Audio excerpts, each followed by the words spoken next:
You know what I miss most? Someone remembering how I take my coffee. The old man's voice was soft, almost apologetic, as he settled into his usual corner booth at Rosie's Diner. His hands trembled slightly as he unfolded the newspaper, more ritual than reading these days. 28-year-old Marla Brennan paused mid-stride, coffee pot in hand, and something in his words cracked through her practiced smile.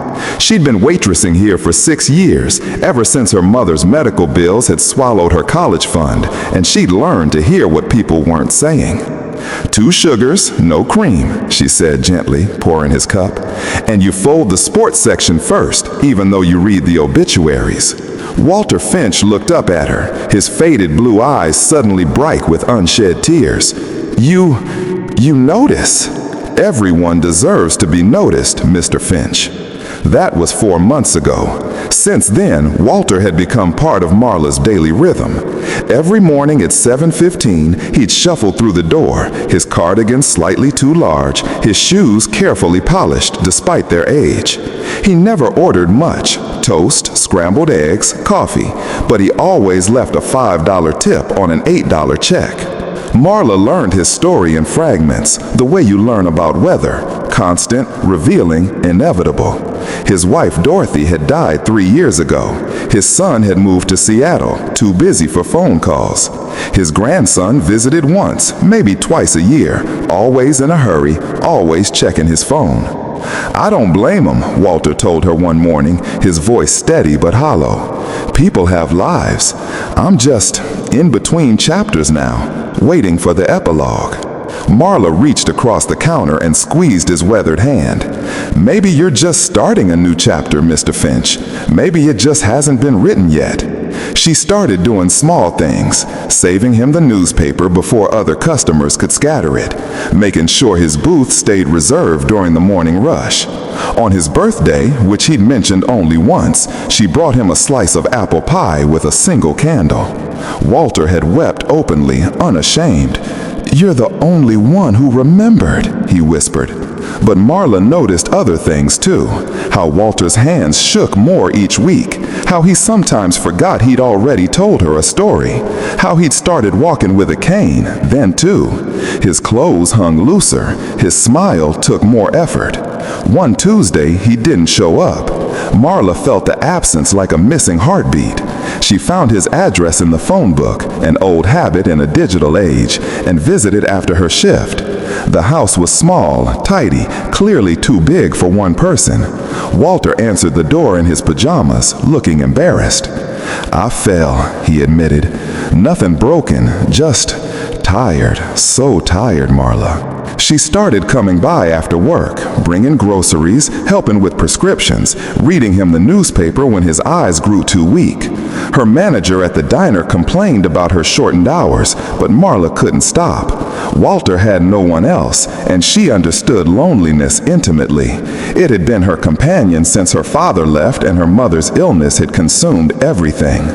"Why do you do this?" Walter asked one evening, his voice barely a whisper. "You don't owe me anything." Marla adjusted his blanket, blinking back tears. "Because someone should. Because you matter. Because kindness isn't something we give when it's convenient. It's something we give because we're human." 3 weeks later, Walter died peacefully in his sleep. Marla found out when the hospice nurse called. Walter had listed her as his emergency contact. She stood in the diner's kitchen and cried for 20 minutes straight, mourning a man who'd become family without either of them planning it. The funeral was small. Marla, the hospice nurse, 3 neighbors who barely knew him. Then, as the service ended, a man in an expensive suit rushed in, late, breathless, phone in hand. "I'm Marcus Finch," he announced, "Walter's grandson. Where is everyone?" Marla stared at him, anger and grief swirling. "You're looking at everyone. We're all he had." Marcus's face flushed. "I was busy. I had work." "He died alone," Marla said quietly, her voice breaking, waiting for someone to remember he existed. Marcus left without another word. Marla thought that was the end, a sad, inevitable conclusion to a lonely life. But 2 weeks later, Marcus appeared at the diner, flanked by 2 lawyers. Marla's heart sank. She'd heard stories about families fighting over estates, about people emerging from nowhere to claim what lonely people left behind. "Miss Brennan," one lawyer said formally, "we need to speak with you about Walter Finch's will." Marla's hand shook. "I don't want anything. I just wanted him to feel like he mattered." Marcus stepped forward, and she saw something unexpected in his eyes, shame, deep and raw. "My grandfather left you the house, but that's not why we're here." He paused, swallowing hard. "He also left a letter for me. The lawyer says I should read it with you present." They sat in Walter's old booth. The lawyer handed Marcus an envelope, yellowed and carefully sealed. Marcus's hands trembled as he read aloud. "Marcus, if you're reading this, I'm gone. I don't blame you for being busy. Life is demanding, and I was just an old man. But I want you to know about Marla Brennan. She's a waitress who makes $8 an hour plus tips. She has nothing extra to give, and yet every day she gave me everything that mattered.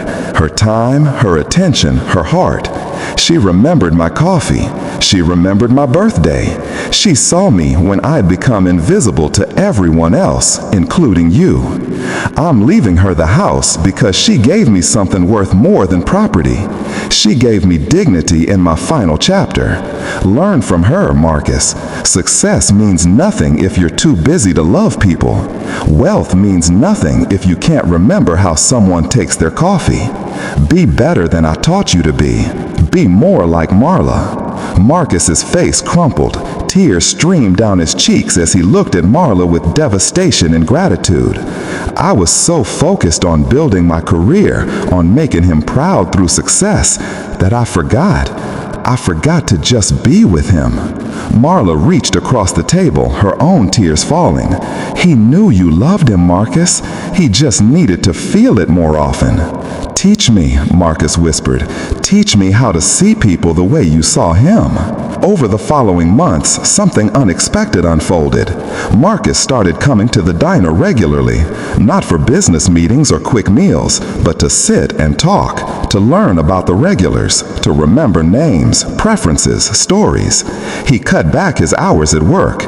He started volunteering at the senior center Walter had mentioned, but never attended. "Too proud to admit I was lonely," Walter had said. Marla and Marcus became friends, then something more. Not romance born from grief, but partnership born from shared purpose. They turned Walter's house into a community space where lonely elders could gather for coffee, conversation, and connection. They called it Walter's Corner, and it became what he'd always deserved, a place where everyone was noticed, remembered, and valued.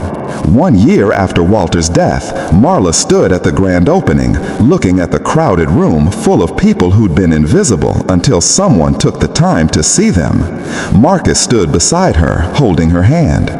"Do you think he knows," Marcus asked softly, "that he changed everything?" Marla smiled through tears. "I think he always knew that one act of kindness could change everything. He just needed someone to prove it to him first." An elderly woman approached, holding a coffee cup. "Excuse me, dear, how do you take yours?" Marla's breath caught. "2 sugars, no cream." "I'll remember that," the woman said, smiling. "Everyone deserves to be remembered." And in that moment, Marla understood what Walter had been trying to tell her all along. We're not here to be remembered by history or monuments or wealth. We're here to be remembered by each other, in the small moments, in the daily rituals, in the simple act of seeing someone and saying without words, "You matter, you're not alone," and someone remembers how you take your coffee. If you enjoyed this story, please like, share, subscribe, and comment.